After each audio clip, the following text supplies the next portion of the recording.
अस्सलाम वालेकुम। आज मैं आप लोगों के साथ शेयर करूंगी मीठी टिकिया की रेसिपी जो कि बहुत क्रिस्पी बनती है। ये इतनी क्रिस्पी कैसे बनती है, स्टेप बाय स्टेप मेरी रेसिपी को फॉलो कीजिएगा। तो चलिए रेसिपी की तरफ चलते हैं। बिस्मिल्लाहिर्रहमानिर्रहीम। यहाँ हम लेंगे 4 कप ऑल पर्पस फ्लावर यानी मैदा। इसके साथ ही मैं यहाँ पे लूँगी 2 कप चीनी जिसका मैंने पीस कर पाउडर बना लिया। इसके साथ ही हम यहाँ लेंगे सेमोलिना यानी सूजी 1 कप, और इसके साथ ही हम लेंगे 2 टेबल स्पून तिल, 2 टेबल स्पून हम लेंगे डेसिकेटेड कोकोनट, 1 टीस्पून ले लेंगे हम छोटी इलायची, उसके बीज का पाउडर बना लेंगे, उसका पाउडर जाएगा यहाँ पर। और इसके अलावा 4 टेबल स्पून मैंने ले लिया है घी।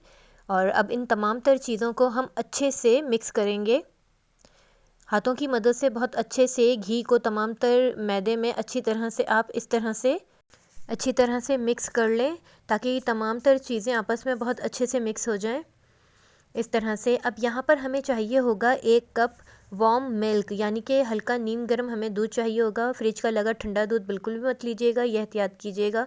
एक साथ इसमें दूध ऐड नहीं करेंगे, थोड़ा थोड़ा करके ऐड करेंगे। अब आटा गूंदने के बाद हम इसमें इस तरह से पंचीज़ लगाएंगे। इस तरह से हमारी टिक्कियाँ जो है वो थोड़ी सी क्रिस्पी और अंदर से सॉफ्ट बनेगी।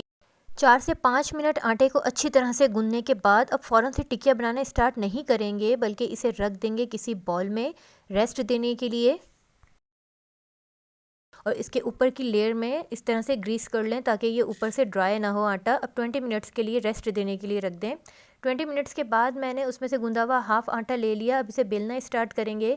बेलते वक्त ये एहतियात कीजिएगा कि कहीं से भी ये मोटा और पतला ना हो। हमें एक नॉर्मल बिस्किट्स वाली लेयर बनानी है। अब फोर्क की मदद से इसे फोर्क कर देंगे। इस तरह से करना इस वजह से ज़रूरी है कि जैसे ही हम इसे फ्राई करने के लिए गर्म घी में डालेंगे तो ये फूलना शुरू हो जाती है। फोर्क करने से ये फूलेंगी नहीं। अब मैंने यहाँ पे एक राउंड कटर ले लिया है। किसी भी शॉप में आपको इजीली ये कटर अवेलेबल होता है जहाँ पे बेकरी आइटम्स मिलते हैं। अगर आपके पास ये कटर अवेलेबल नहीं हो तो फिर आप किसी गिलास के किनारे से भी ये राउंड शेप दे सकते हैं और इस तरह से कट करके इसे तमाम तर इक्वल शेप दे दें।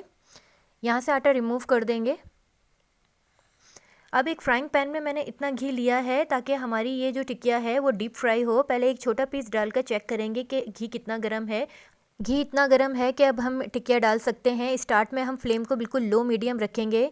जब आप टिकिया फ्राई करना स्टार्ट करेंगे तो फिर फ्लेम को बिल्कुल लो रख देंगे, क्योंकि लो फ्लेम से ये अंदर से भी अच्छी तरह से फ्राई हो जाएंगी और ऊपर से भी लाइट ब्राउन गोल्डन सा कलर आ जाएगा। लेकिन अगर आपने बहुत ज़्यादा गर्म घी में फ्राई करना स्टार्ट किया तो फिर ये ऊपर से बहुत डार्क हो जाएंगी और अंदर से कच्ची रह जाएंगी। तो इस वजह से लो फ्लेम में हमें ये फ्राई करनी है। जैसे कि ये गोल्डन हो गई, आप देख सकते हैं। अब हम इसे निकाल लेंगे। इस तरह से हमें तमाम तर टिकिया को जो है वो फ्राई कर करके निकाल लेना है इस तरह से।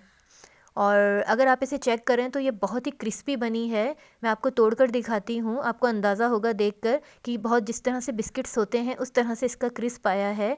इसे बनाकर आप 15 से 20 दिन के लिए किसी एयर टाइट जार में रख सकते हैं और शाम की चाय के साथ एंजॉय कर सकते हैं, या बच्चों को लंच बॉक्स में डालकर दे सकते हैं।